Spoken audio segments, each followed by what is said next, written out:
全球经济倒退的有多严重？最近全球的经济都有一些问题，有一些困难。那么欧洲和美国这两个地方，目前来说有哪两个巨大的问题？今天咱们一起来了解一下。最近越来越多的人在开始考虑，在担心这个问题。看到这些经济的数据，看到很多地方现在经济的一个状态，他们就在担心这个经济这段时间会不会有一个衰退。作为一个学了经济很长时间的一个人，今天我来跟你们分享一下 Marky 对这个事情的看法是什么。那么首先呢，在你们的印象中，你们觉得最近的经济是不是非常恼火、非常危险呢？你们感觉今年的经济还会好起来吗？评论里面跟我说一下。然后接下来咱们就直接开始今天的分享。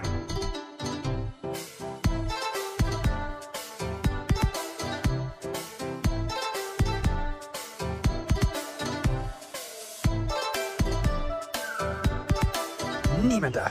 地鬼小伙子 Marky 今天当然又来了。我在四川成都，我现在在外面享受一下今天非常好的天气，然后在这边散一会儿步。上一次 Marky 已经做过了一个关于中国这边最近的一个经济的情况，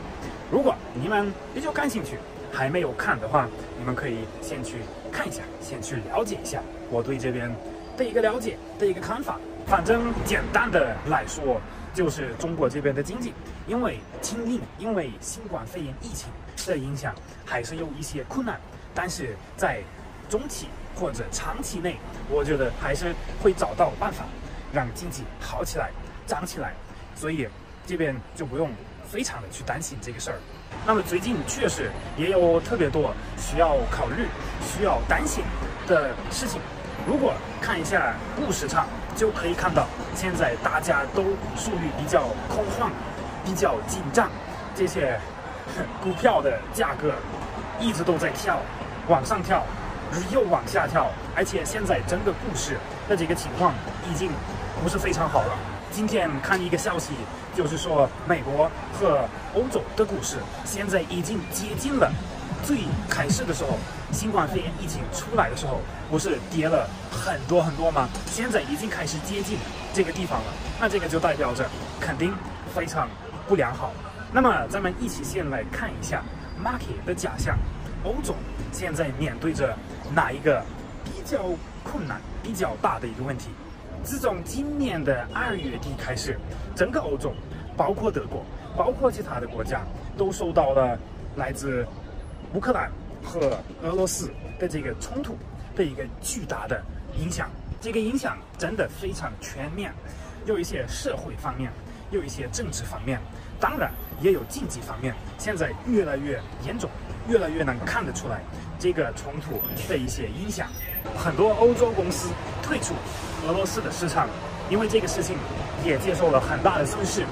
还有各方面金融方面也有非常多的麻烦的事情，还有物流，还有当然也是最大的一个问题，就是能源方面有非常多的困难，非常多难解决的问题，现在都在影响着欧洲的经济。那么还有一个非常麻烦的，在这个冲突之前已经存在的一个问题，那就是通货膨胀。因为很多方面的原因，全世界的寄货，还有能源，还有食物、粮食的价格都在往上涨，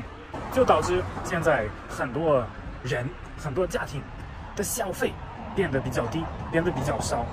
那这个就导致很多公司现在不投资，不找新的员工，那这个就是一个变得越来越严重的一个问题了，就会影响到整个经济。目前来说，这两个事情，我觉得是欧洲经济最近比较恼火的地方。那么这样来说的话，美国其实并没有受到一个很大的来自乌克兰和俄罗斯的这个冲突的影响，但是也一样的有这个通货膨胀的问题。而且美国那边现在已经开始用自己的一些方式去解决、去处理这个问题，主要是加息。那么加这个市场的利息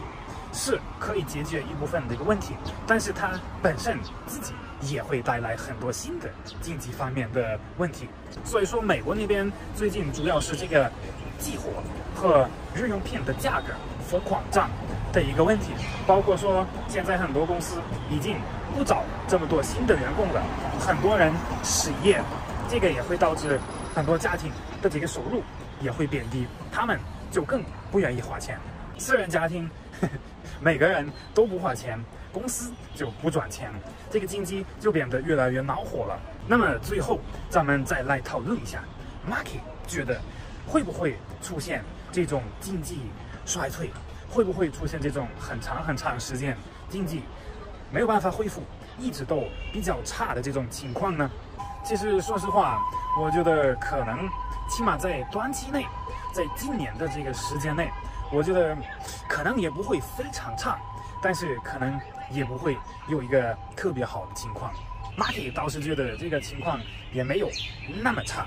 也不至于导致一个经济危机或者一个很长期的一个经济衰退，但是可能这一段时间大家都要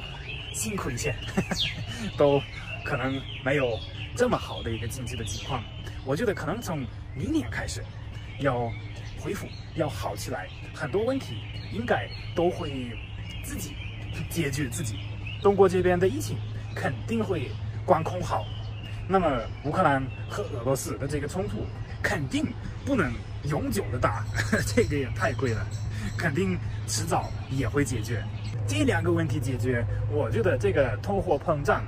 也应该会好起来，也会自己解决自己。所以说可能